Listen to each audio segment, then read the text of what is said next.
folks need a place to gather beyond just a transaction. Every community deserves that.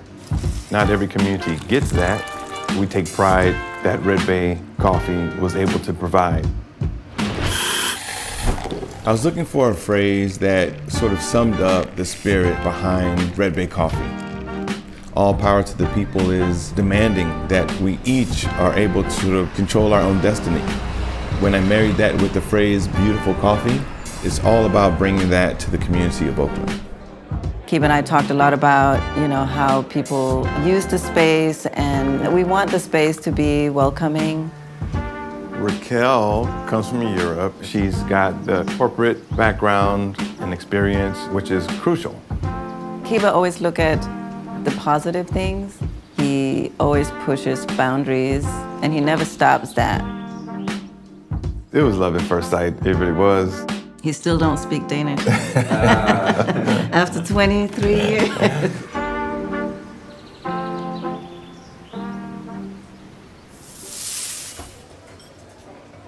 Coffee is Africa's gift to the world. It was important that our culture be reflected in this side of it. We just wanted to create spaces that were just a lot more democratic and open, more unapologetically Black.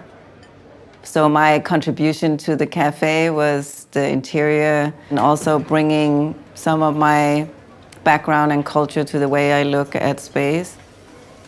A lot of the new cafe styles and flavor was very geared around a certain look and feel that wasn't always welcoming to everybody. That was one of the things that we wanted to disrupt a little bit.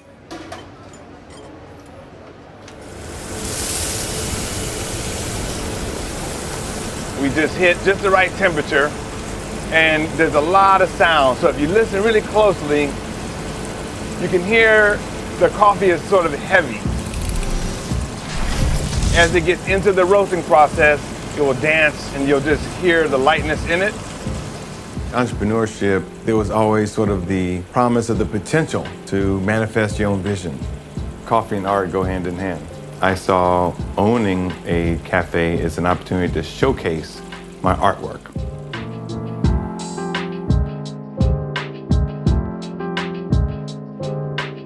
I was born and bred in San Francisco, but I was buttered in Oakland. As a young person, maybe 13 years old, my mom gave me a camera.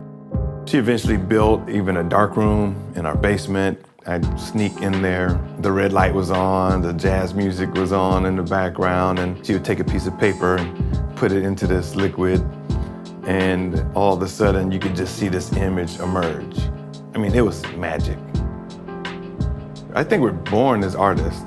How I really came into that space was as a photographer. And I saw how current events and protests and what would happen in the street and how it got portrayed in the news. I was like, wow, that was just so different from what I saw. So I started bringing my camera out to these protests. Soon I was doing portraits of folks like Angela Davis. They contacted me to do, one of her book covers. In 1994, I went to photograph Nelson Mandela becoming the first president of South Africa. That was really just the beginning of a whole journey. So I'm born and raised in Copenhagen, Denmark. I'm an Afro-Dane. I'm adopted, grew up in a very kind of multicultural family. The first things that inspired me was my mom always took us vintage shopping. My dad was a painter, and we have a lot of his art here in the house. I was connected to Levi Strauss and got my first job as a designer straight out of school, and it just took me on a fantastic journey. Where I'm from, we have a term called hygge. It's just really about creating comfortable space at any time. It's a feeling sometimes, and I think when you see it, you know it. And I would say also I'm just blessed that I was brought up with paying attention to those things. I had never really planned to be an entrepreneur. But I was kind of thrown into it, and it gave us a way to combine our work skills. It's no illusion that being an entrepreneur is not always easy, but there is a freedom. I remember when I first stopped working corporate, I suddenly had time to pick up and be part of, my daughter's school, also relaxing more. I would not go back to a corporate life. I never had a job in a coffee shop. So I got into coffee as an owner. I established a roasting coffee company. It's one ingredient. How hard could it be? It was hard. I just had to become the roaster myself.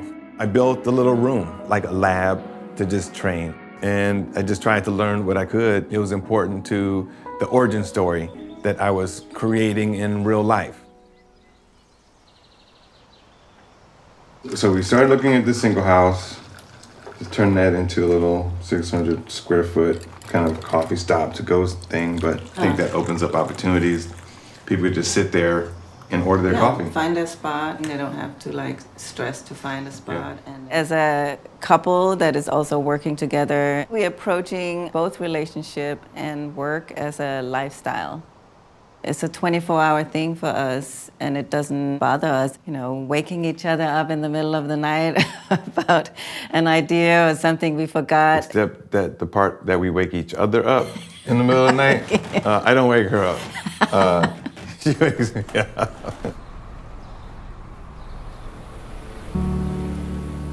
I think language is so important. For instance, supply chain, slavery, was the supply labor, and people are still exploited to this very day. And if we're trying to solve that problem and we're still using the language around chains, that's just problematic. So I think about value stream. The stream is sort of just life-giving. It finds the path of least resistance. So how we try to address some of the problems in the world, we are thinking about where our coffee is sourced from.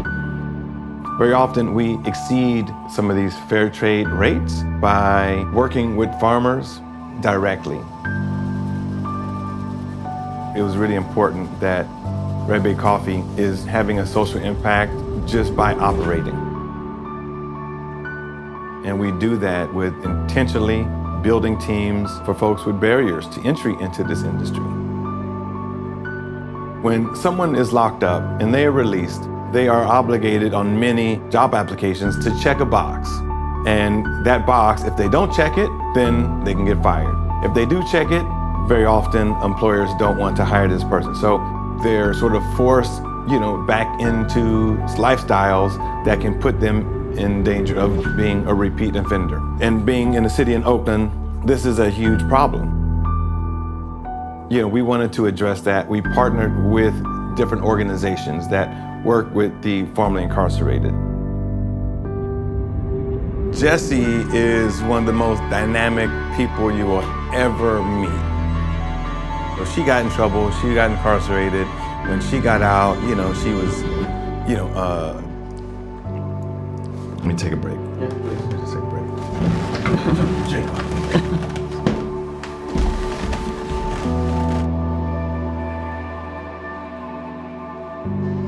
She joined us back, in the early coffee dojo days when the coffee company was still here. And she was just bright and wanted to learn and inquisitive and always wanted to prove herself. She became a barista, soon became a roasting apprentice. And then she started really training her palate. So now she's our trainer, and you're gonna get Jess sharing, about the journey of Red Bay Coffee and the beautiful stories of coffee.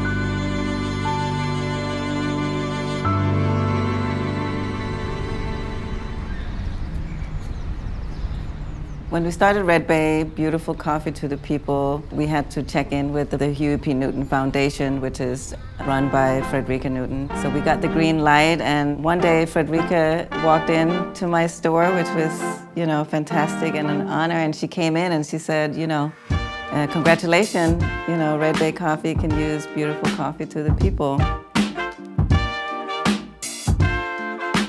Beautiful coffee is about beautiful relationships with our team, the farmers that we source from in the community.